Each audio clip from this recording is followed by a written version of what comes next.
extraordinary leader, my friend, and the next Vice President of the United States, Carly Fiorina. All right, ladies and gentlemen, joining us now is Chairman of NJ Cruz for President campaign and former Mayor of Bogata, New Jersey, the one and only Steve Lonegan. Hello, sir. Hey, Steve, it's great to be with you. Thanks. Great to talk to you. All right, so let's start with that.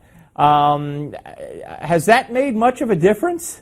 I think what this did is it broke the news cycle for Donald Trump with his so-called momentum coming out of the Northeast, which we in the campaign expected weeks ago that this was going to be the case. But it also sends a very powerful message on behalf of the senator that he has a team put together to go into the White House and be president on day one, as well as having a vice president who will have great appeal to women, be a great image for the campaign, and is also prepared in the event, and God forbid, of course, that she ever becomes president, to carry on the senator's legacy, his vision, because they share the same vision, as we all do in the campaign. But, we also today got the, terrific support of Governor Pence in Indiana. So I think we're gearing up towards a nice win in Indiana on Tuesday, Steve. All right, but as far as Fiorina, many people who I've talked to, and I included, believe I just can't figure it out. First of all, it just seemed a little presumptuous. It certainly was unorthodox. But why Carly Fiorina, who had to drop out because she couldn't gain any traction in any primary she ran in? Well, listen, many presidential candidates, you could make the same claim, but the fact is that that's not what's relevant here. The country is ready for change. It's time for a female in the White House as vice president, not president, vice president. And it's time to send a message that this is the all-inclusive Republican Party. The Republican Party should be proud of the fact that going into the early stage of the primary, we had, two Hispanic guys, a black guy, a white woman. We're the diverse party that's going to appeal to America and defeat Hillary Clinton come November. Well, let's talk about Indiana. Is that a must-win? If he does not win Indiana, how could he go forward? I can't disagree. Is it the end of the road? No. But a win in Indiana is very, very important to reestablishing Cruz's momentum in May. We in the campaign knew that Donald Trump was going to win in New York and the Northeast. We also knew that pundits and commentators would be talking about how Trump is now the inevitable victor. He just won the Northeast. It's exactly what we expected. But Indiana can change the momentum completely because May is a whole different month for Ted Cruz. And a win in Indiana is very important to changing that momentum. And I'm confident we're going to have that win, by the way.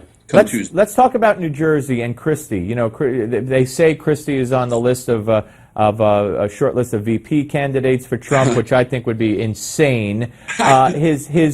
His approval rating just came out yesterday in New Jersey is the lowest it's ever been, and it's only 54% approval rating with Republicans. When he ran the second time or the first time, or the second time, it was way up in the 80s or 90s with Republicans. So let me ask you this: how does Chris Christie's support of Trump affect, let's say, New Jersey when it comes to that? Well, how does Trump support Chris Christie? We just nominated to the state Supreme Court a left-wing liberal Democrat to the New Jersey State Supreme Court. Does Donald Trump support that?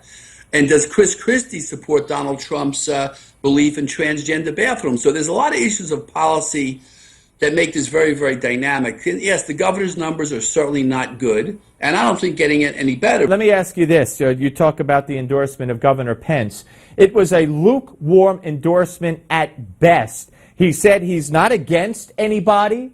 He said he's met with all three. He respects all three. He says he wants to commend Donald Trump for bringing so many issues to the forefront. And then he said, but I'm voting for Ted Cruz. That's hardly a ringing endorsement, Steve. He's voting for Ted Cruz is the words that matter. He didn't decide to vote for Trump or anybody else. He's voting for Cruz, and that's going to carry a lot of weight.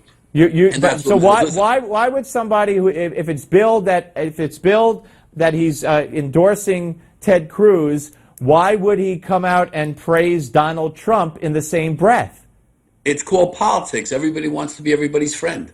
Yeah, just but the way that's it is. not you got to admit, Steve, at least admit it's not a typical endorsement. I'd like to have him use the word endorse, but I think it's very powerful. I think it's going to help with a winning campaign in Indiana, as well as other endorsements out there. And I'm confident we're going to win Indiana. But I also know that this race is going to come back down to the state of New Jersey. It's going to be a total battle. But one thing I know about our delegates who are out campaigning door to door, they're the conservatives in this race, is, those Donald Trump, Trenton lobbyists and party bosses, Steve, they don't go out and knock on doors. All right, Steve. They don't make phone calls. Always They good. expect this primary to be handed to them. That's not how it's going to work. Always good to talk to you, sir. Appreciate it. Thanks for having me and the nice picture. My pleasure. Jed Babin, former Deputy Undersecretary Secretary of Defense, joins us. Don't go away.